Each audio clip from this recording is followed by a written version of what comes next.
Baik pemirsa, masih dalam program Cahaya Iman dan luar biasa sekali di edisi kali ini Pak Ustadz memaparkan tentang beribadah. Sebelumnya sempat disinggung berkaitan dengan dasar-dasar dari beribadah, kemudian juga kaidahnya atau hal-hal penting yang ada dalam beribadah. Kemudian ada jaminan khusus untuk kita yang termasuk dalam golongan ahli ibadah. Yang pertama adalah hati yang kaya. Yang kedua selalu diberikan kelimpahan rezeki. Kemudian ada yang ketiga yang masih belum dibocorkan. Kita akan segera mengetahui seperti apa nih poin yang ketiga Pak Ustadz. Baik, terima kasih Pak Mirsa untuk poin yang ketiga tentang orang yang ahli ibadah ya. Baik itu badoh, mahdoh ataupun ghair mahdoh, dijamin oleh Allah 3 perkara gitu kan. Tafarraqul ibadati, yang pertama amlaqul bakagina, hati itu kaya ya. Kaya raya hati, artinya tidak pernah dia mempersulit, hatinya selalu bersih, tidak ada undak-undak, tidak ada rasa dendam. Nah itu bagus sekali ya. Seperti yang dicontohkan oleh para nabi, para Nabi Muhammad sendiri itu kan jahabi qalbin salim, hatinya selalu bersih, selamat, tidak ada apa-apa, tidak ada dendam. Sampai tadi ketika dicontohkan oleh dengan dasur itu Nabi Muhammad tidak dendam ya, tidak dendam ketika siapakah yang menyelamatkan pedang ini dari tanganku, Allah, langsung jatuh. Akhirnya kalau orang kita, ada orang yang mau ya seperti kita ini yang mau mencelakakan, wah langsung barangkali sih udah dibunuh terus ya, udah dibunuh gitu. Tapi Nabi jangan, karena itu hatinya sudah bersih. Nah, jadi amlakol bakagina, kemudian wabaitaka rizqon, nah itu akan diberikan rumah itu rizki yang melimpah, tidak pernah kekurangan, betul, tidak pernah kekurangan. Dia itu akan diberi kecukupan. Artinya walaupun dia tidak melimpah harta benda kaya raya gitu, Aset tapi dia emas, aset lain, puluhan gram. emas lain sebagainya. Tapi dia itu adalah orang kaya. Iya. Jadi justru definisi kaya di sini apa dengan kaya materi, atau dengan berupa apa? Ternyata materi bisa dijamin banyak kekayaan, tapi kan dijamin rusak juga, tidak dijamin utuh kan. Nah, untuk orang yang ibadah itu bukan hanya berupa materi, di samping materi juga ada keabadian dalam amal gitu. Nah itu kelebihannya. Jadi rezeki itu diartikan tidak hanya berupa materi ketika dia dapat berkumpul dengan istri, dengan anak. Nah, kalau istilah Sunda, ngobrol bareng, sempal kapiguyon, ada kegembiraan walaupun dia banyak permasalahan, tapi dengan keluarga tenang, maka kita kembali segala sesuatu ke rumah. Al-baitu jannati itu kan. Nah, al-baitu jannati itu bagi orang yang beribadah itu terasa rumah itu adalah surgaku. Bukan ada masalah kita datang ke rumah orang lain, bukan ada masalah datang ke kafe, bukan ada masalah kita datang ke tempat riungan, tongkrongan dan sebagainya. Tapi justru al-baitu jannati, ada masalah kita kembalikan ke rumah, kita kembali dengan keluarga. Akan diciptakan al-baitu jannati, itu rumahku adalah surgaku. Bagi orang yang ahli berada itu bakal seperti ya istilahnya wabaitaka rizqon, jadi ada rezeki di sana.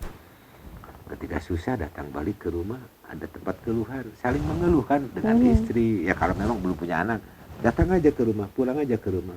Itu ya nanti kan bareng-bareng berdoa kepada Allah kan, itu nikmat rasanya. Nah itu wabaitaka rizqon, ahli ibadah itu selalu diberikan rezeki oleh Allah, baik berupa rezeki, diberikan kemudahan berupa pencarian nafkah ataupun pencarian kasab, ataupun diberi kemudahan-kemudahan ketika ada sesuatu permasalahan yang terjadi pada dirinya. Maka wabaitaka rizqon, ya ada kebahagiaan ketika dia berkumpul di rumahnya walaupun tidak berupa materi. Itu yang kedua. Ya. Berikutnya yang ketiga. Kemudian yang ketiga, jaminan Allah bagi orang yang beribadah, kita harus jadi bahan tafakur. Selalu ditafakuri ya Pak. Ditafakuri wabadanaka rohatan, jadi diberikan kesehatan. Nah ini yang paling sulit ya. Yang paling sulit itu ketika kita ahli ibadah tidak akan terasa capek ibadah. Ketika kita kerja tidak akan terasa capek kerja. Kalau betul-betul kita nikmati, kalau kita betul-betul syukuri, ya tidak ada keluhan. Walaupun kita pekerja berat, itu datang ke rumah bisa berkumpul, alhamdulillah sehat, tidak ada keluhan apapun. Kenapa dia mensyukuri? Kenapa? Tapi sering terjadi orang pekerja berat, terkadang dia pun repot, ripuh istilahnya. Aduh, cara rapi. Kenapa bilang capek? Dia belum menikmati, belum mensyukuri apa makna ibadah yang sebenarnya. Ketika dia mensyukuri makna ibadah yang sebenarnya, itu tidak akan pernah capek.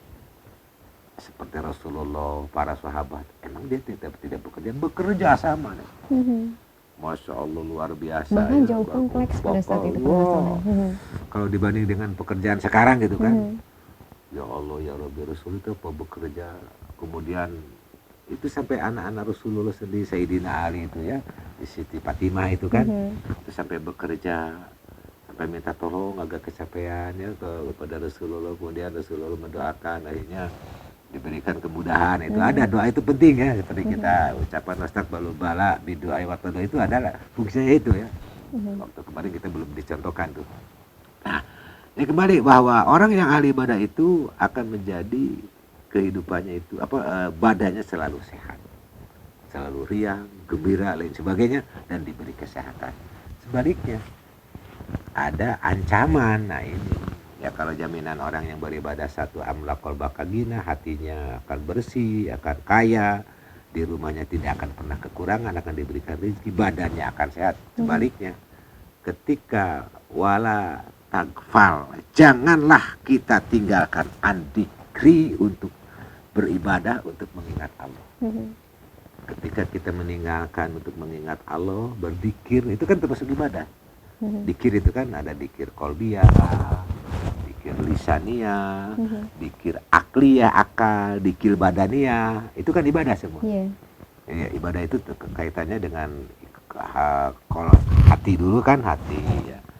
Tasdiqu bil qalbi wa iqraru bil lisan wal afalu bil arkan. Itu kan semua diwujudkan dalam ibadah. Nah, ketika kita meninggalkan ibadah tadi ya, wala tagfal andikri, jangan meninggalkan ibadah, jangan meninggalkan mengingat kepada Allah. Bagi siapa saja yang sudah berani meninggalkan untuk mengingat kepada Allah, meninggalkan untuk ibadah kepada Allah, maka Allah akan memberikan, bukan 3. Kalau tadi 3 ya, sekarang 4. Kalau tadi jumlahnya 3, kalau nanti ancamannya ada 4. Yang lebih banyak. Baik, luar biasa sekali. Kita sudah mengetahui tentang 3 jaminan orang yang termasuk pada ahli ibadah. Tapi yang menarik poin yang ketiga yang tadi dibahas oleh Bapak tentang kesehatan badan ya Pak. Dan sehat itu mahal, itu istilah yang sering kita dengar. Tapi sakit jauh lebih mahal. Maka tebuslah kesehatan kita dengan selalu beribadah kepada Allah. Insya Allah akan selalu diberi kesehatan. Tetap bersama kami dalam Cahaya Iman.